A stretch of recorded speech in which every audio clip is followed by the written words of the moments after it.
এবারের ঈদে মুক্তি পায় রোশন বুবলির রিভেঞ্জ সিনেমাটি। মোহাম্মদ ইকবাল নির্মিত সিনেমাটির প্রচারণায়ও খুব একটা সক্রিয় দেখা যায়নি রোশন ও শবনম বুবলিকে, এমন অভিযোগ খোদ ছবির পরিচালক মোহাম্মদ ইকবালের। এই পরিচালক গণমাধ্যমে দাবি করেন, হয়তো চিত্রনায়ক স্বামী শাকিব খানের তুফান ছবি মুক্তির কারণে বুবলি রিভেঞ্জ ছবির প্রচারণায় ছিলেন না। ইকবালের এমন মন্তব্যের পরিপ্রেক্ষিতে বুবলি জানিয়েছেন, বিভিন্ন টেলিভিশন ও অনলাইন প্ল্যাটফর্মে দেওয়া সাক্ষাৎকারে রিভেঞ্জ ছবিটি নিয়ে কথা বলেছেন তিনি। গণমাধ্যমে দেওয়া সাক্ষাৎকারে বুবলি জানান, তিনি তার সিনেমার প্রতি দায়িত্বশীল, তাই ঈদের আগে বিএফডিসিতে অনুষ্ঠিত রিভেঞ্জ সিনেমার সংবাদ সম্মেলনে উপস্থিত ছিলেন। সব প্রমোশনাল টিভি প্রোগ্রামে রিভেঞ্জ সিনেমা নিয়ে কথা বলেছেন।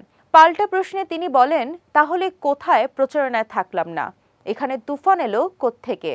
বুবলি আরও বলেন, আমার পরিবার বলেন, সহশিল্পী বলেন, স্বামী বলেন এবং সব সম্পর্কের ঊর্ধ্বে আমার সন্তানের বাবা বলেন, তাকে নিয়ে যদি কোনো ব্যক্তি অসম্মানজনক কোনো মন্তব্য করেন, আমি অবশ্যই সে ব্যক্তিকে এড়িয়ে চলব। তাই যেদিন থেকে দেখেছি শাকিব খানকে নিয়ে ইকবাল ভাই আপত্তিকর মন্তব্য শুরু করলেন, তখন থেকে আমি তাকে এড়িয়ে চলি। কিছুদিন পর থেকে দেখলাম ইকবাল ভাই আমাকে নিয়ে এবং আমার অন্যান্য সিনেমা নিয়েও নানান মন্তব্য শুরু করলেন। সিনেমা নির্মাণ এবং তা ঠিক মতো ভোক্তার কাছে পৌঁছে দেওয়ার দায়িত্ব পরিচালকের, কিন্তু ইকবাল নিজের দায়িত্ব ঠিক মতো পালন না করে তা নায়ক নায়িকার উপর দিচ্ছেন বলে মনে করছেন বুবলি।